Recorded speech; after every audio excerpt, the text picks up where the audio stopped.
जय गणेश गजनाथ गजानन शंकर जी के लाल, शंकर जी के लाल, शंकर जी के लाल। जय गणेश गजनाथ गजानन शंकर जी के लाल।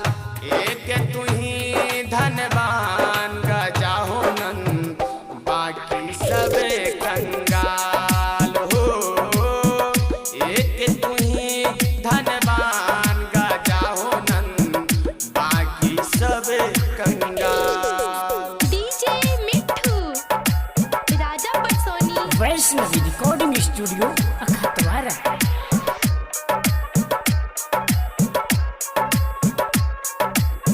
बाकी सब कंगाल, बाकी सब कंगाल। हाथी सुर तेरा मस्तक शोभे, चंदन है उजियाला, चंदन है उजियाला, चंदन है उजियाला। हाथी सुर तेरा मस्तक शोभे, चंदन है उजियाला। माता गौरा पार्वती है, पिता है डमरू बाला। माता गौरा पार्वती है, पिता है डमरू बाला।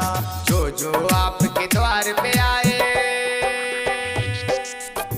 जो आपके द्वार पे आए, हो जाए माला माल।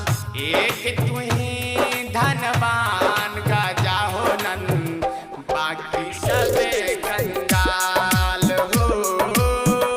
एक तू ही धनवान गणेश जी, बाकी सब कंगाल। डीजे मिट्ठू राजा पटसोनी, वैष्णवी रिकॉर्डिंग स्टूडियो अखतवारा।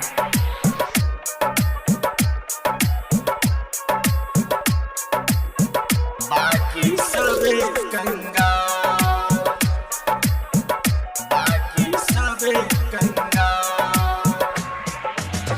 जो आपके द्वार आए, मन चाहे फल पाए, मन चाहे फल पाए, मन चाहे फल पाए। जो आपके द्वार आए, मन चाहे फल पाए। मैं भी आपके द्वार खड़ा हूँ, मुझको क्यों ठुकराए। मैं भी आपके द्वार खड़ा हूँ, मुझको क्यों ठुकराए। शंकर दीवाना पूजै छै का यो, शंकर दीवाना पूजै छै का आके दुआर। एक तू ही धनवान गजाहो नंद, बाकी सब कंगाल।